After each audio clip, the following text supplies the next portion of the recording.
माननीय सदस्यहरू, सङ्घीय संसदको दुवै सदनको संयुक्त बैठकको कारबाही प्रारम्भ हुन्छ। माननीय सदस्यहरू, नेपालको औपचारिक भ्रमणमा रहनुभएका संयुक्त राष्ट्रसङ्घका महासचिव महामहिम एन्टोनियो गुटेरेसलाई संयुक्त सदनको तर्फबाट म स्वागत गर्दछु। Honorable MPs, I would like to extend a warm welcome to His Excellency Antonio Guterres, the Secretary General of the United Nations, on behalf of the joint sitting of both houses.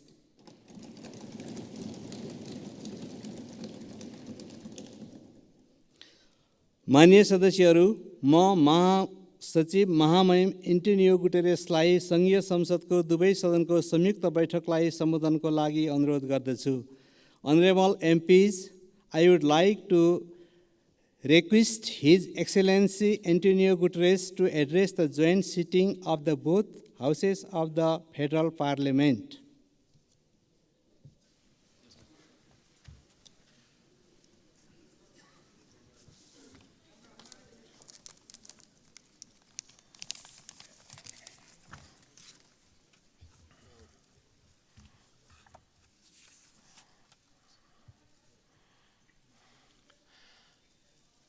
Your Excellencies, the two presidents of the two houses of the Nepalese Parliament, Excellencies, distinguished ministers, parliamentarians, and friends.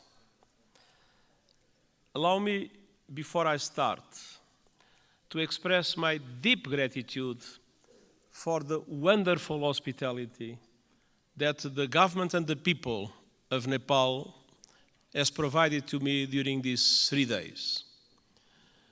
All the facilities that were put at my disposal have transformed this visit in an enormous success. I learned a lot, and I commit to use what I learned to support Nepal in your struggle against climate change and for development of your country. When I am here, I am twice at home.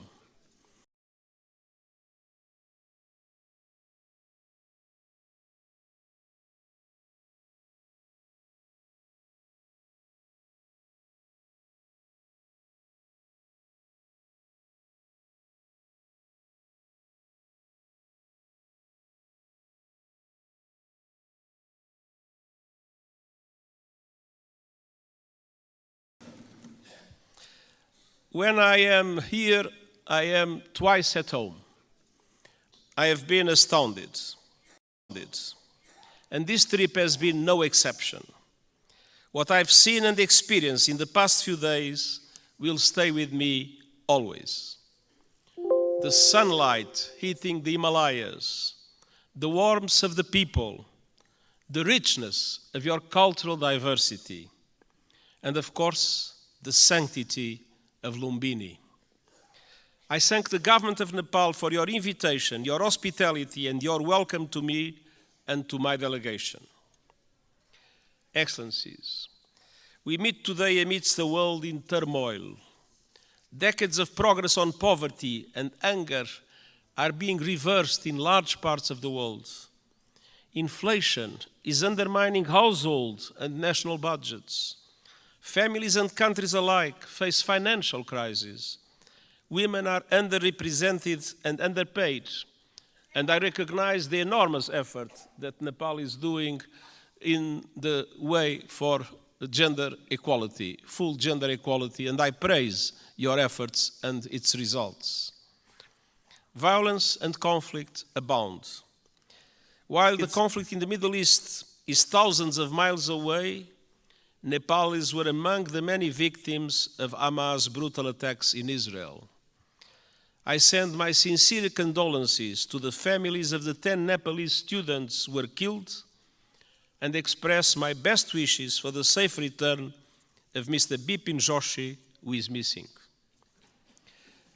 Distinguished parliamentarians, As geopolitical tensions rise, global divisions are becoming deeper and more dangerous. And smaller countries fear becoming collateral damage in competition between the great powers. And climate catastrophe is accelerating with a deadly force.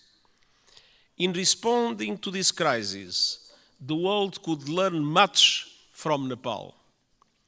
This country is a promoter of peace, a champion of multilateralism, and a staunch supporter of sustainable development and climate action. Nestled between two great powers, you have forged your own paths to safeguard your sovereignty and your independence. And your journey over the past 20 years has been wonderful to see. A new republic with a new constitution as the UN Charter at its heart. You were quick to embrace the Sustainable Development Goals and are making progress on many of them, independently of the difficult financial conditions that developing countries face in today's unfair world. Your country has successfully calmed the storms of conflict and moved from war to peace, a process the United Nations has been proud to support. Dear parliamentarian colleagues, Nepal does not stand still. Your dynamic story of progress continues today. Your graduation from least developed countries status is imminent, and the United Nations is committed to supporting a smooth transition. And you are preparing the final stages of our Nepalese-led peace process, healing the wounds of war through transitional justice. A process to bring peace to victims, families and communities haunted by questions and scared by injustice, and help put the past to rest. Transitional justice can play a vital role in securing lasting peace, but we all know it's not easy. By nature, it's a delicate and complex process. We know that transitional justice has the greatest chance of success when it is inclusive, comprehensive, and has victims at its heart. When it centers on truth, reparation, and justice, when women participate fully, and when all victims of human rights violations can find meaningful redress. And I welcome efforts here in Nepal to drive progress and find solutions in this regard. And I want to tell you are not alone. The United Nations, respecting the Nepalese leadership of this process, stands ready to support you with your victim-centered process and its implementation in line with international standards, your own Supreme Court's rulings. The United Nations and Nepal are old friends. Our cooperation runs deep. Nepal has long been a cherished member of the UN family and a powerful voice for developing countries, most recently as chair of the Least Developed Countries Group. And this relatively small country compared with the big powers has made an outsized contribution to international peace. Of all the countries on earth, Nepal is the second largest contributor of troops to United Nations missions, military and police. I'm sincerely grateful to the Nepali people for their dedication, their courage, and their service in peacekeeping. And I would like to take a moment and ask for one moment of silence to honor those Nepalese who have lost their lives serving under the blue flag.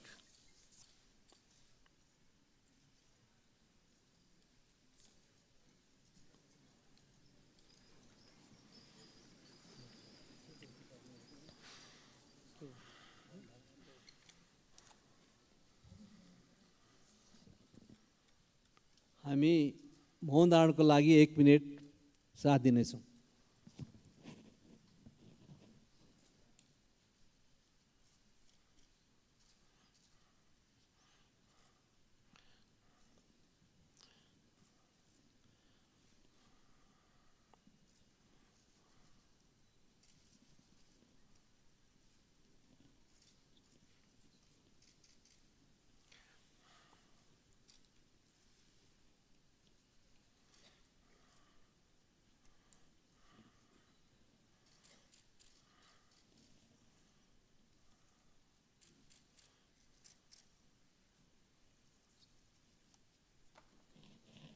Thank you. Their memory will never be forgotten, and the United Nations is proud of the exceptional contribution of Nepalese soldiers and police officers in our peacekeeping missions. Dear parliamentarian colleagues, on climate action, Nepal is a frontrunner. You are on target to reach net zero emissions by 2045. Thanks to extraordinary reforestation efforts, trees now cover almost half of the country. And you are one of the pioneers of the Early Warning Systems for All initiative, which aims to protect every person on Earth by 2027. Yet global crises are hitting Nepal hard, as they are developing countries around the world. The lingering effects of COVID-19 pandemic, inflation, and above all the climate crisis are threatening hard-won development gains and squeezing the funds available for investment. Nepal contributes a minimal fraction of a percent, 0.000%, to global emissions. But monsoons, storms, landslides are growing in force and ferocity, sweeping away crops, livestock, and entire villages, decimating economies and ruining lives. In August, landslides caused by heavy rains caused devastation and killed scores of people. And glaciers are melting at record levels. I was a witness. Nepal has lost close to a third of its size in just over 30 years. The effect is devastating. Swollen lakes bursting, rivers and seas rising, cultures threatened, and mountainsides exposed, inflaming the risk of landslides, and avalanche. Threats will continue mounting. Himalayan glaciers provide fresh water to over 1 billion people. As they shrink, so do river flows. In the future, now we have too much floods, but one day in the future, Himalayan rivers like the Indus, the Ganges, and the Brahmaputra will have their flow severely limited. Combined with saltwater intrusion, that will decimate deltas in this region and beyond. That could mean low-lying communities and entire countries erased forever. Millions of people on the move and fierce competition for water and land. Nepal is now one of the countries that is suffering the most, but other South Asian countries might become in the future terrible victims of the receding glaciers of Nepal. Dear parliamentarian colleagues, what is happening in this country as a result of climate change is an appalling injustice and a searing indictment of the fossil fuel age. I am deeply concerned by those communities in Nepal facing the brutal impacts of the climate crisis. The United Nations stands with them. The world must do the same. That was one of the reasons why I took profit of my visit to the Everest base camp to issue a video for the whole world showing the drama of receding glaciers and the impacts that will have in the future. Nepal and other developing countries need far greater international support to aid development, accelerate climate action, and weather the current global storms. I have proposed a Sustainable Development Goals stimulus that would release at least $500 billion a year in affordable long-term finance for sustainable development and climate action in developing countries like Nepal. Member States welcomed the proposal at the General Assembly last month and committed to advance it. I call on them to take action now to make these commitments a reality. Unfortunately, in our world, many times people announce commitments and then do not implement those commitments. These commitments about finance for developing countries and climate action must be implemented. I urge leaders to act on climate without delay, with the biggest emitters leading from the front. All countries must put the acceleration agenda I propose into effect to limit the rise in global temperature to 1.5 degrees Celsius. and they must make COP28 count with a strong outcome building on the so-called global stocktake. And we also need to deliver climate justice. Developed countries must honor the promise of $100 billion a year to support developing countries in climate, and double adaptation finance as a first step of devoting half of climate finance to adaptation. Investment in the resilience of communities, in the resilience of infrastructure is today a must, because climate change impacts are not a problem of the future, they are felt today by the populations, and it is today that developed countries must support countries like Nepal to do the necessary investments in that regard. The most vulnerable must be at the center of efforts to build climate resilience. And all parties must operationalize the landmark loss and damage fund at COP28 this year. There is loss and there is damage. You can see it in Nepal. There must be a compensation for it. The Nepalese people depend on it. For families that have lost their home to storms, for communities forced to abandon their villages by rising rivers, loss and damage is not a negotiating point or a bureaucratic abstraction, it is a lifeline. Dear parliamentarian colleagues, Nepal has long been a friend to the international system, and today their system is in dire need of refresh, revitalization and reform. The world is in a state of flux, it is moving towards multipolarity, and that is a good thing. A multipolar world provides new opportunities for leadership and balance on the global stage. But this new dynamic requires strong multilateral institutions to maintain peace. History shows us that.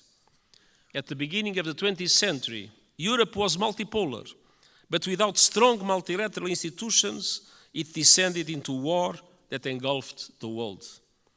That is not a risk we can take. We need strong international reformed institutions that reflect the realities of today. But ours, like the Security Council or the Bretton Woods system, mirror the world in which they were founded almost 80 years ago. They correspond to 1945. They do not correspond to what is the world in 2023. That must change. Developing countries must have far greater representation in international institutions. I have called for reform of the outdated United Nations Security Council, and I have proposed measures to reform the global financial architecture so that it better represents developing countries and responds to their needs. And these proposals are gaining traction at this year's United Nations General Assembly and beyond. But of course, there is always the resistance of those that benefit from the present unfair systems. The United Nations Summit of the Future next year is an important chance to push further progress, and I count on Nepal's support to help make the change we need a reality. Dear parliamentarian colleagues, multilateralism must both reflect the world and respond to it. That means creating the institutions and tools we need to address new threats and to seize new opportunities. Today, technology is an example of both. It can solve problems and spur development, or it can entrench divisions and inflame inequality. Today, it's doing too little of the former and too much of the latter. We need a global response to the technologies that are changing the world at astonishing speed, to harness them for the good of humanity. And all countries must have a say, not only the most rich countries in the world that have more resources to develop those new technologies. My high-level board on artificial intelligence includes experts from G77 countries, the Global South. It will report this year, so member states can consider global governance options for artificial intelligence. And it must also bring the benefits of technology to all and ensure that a new technological era, no one is left behind. This is the purpose of the Global Digital Compact the United Nations is proposing. It aims to bring together governments and industry to ensure that technology works for all and accelerate the Sustainable Development Goals. And I hope the Summit of the Future will be an excellent chance to push progress. As a steadfast champion of multilateralism, peace, and developing countries' interests, Nepal will be a vital ally at the summit. Dear parliamentary colleagues, it has been my great pleasure to visit this extraordinary country over the past few days. What I've seen confirms a simple truth. Nepal is a friend of the world, so the world must be a better friend to Nepal. And the United Nations will never stop fighting to make that a reality, and I thank you.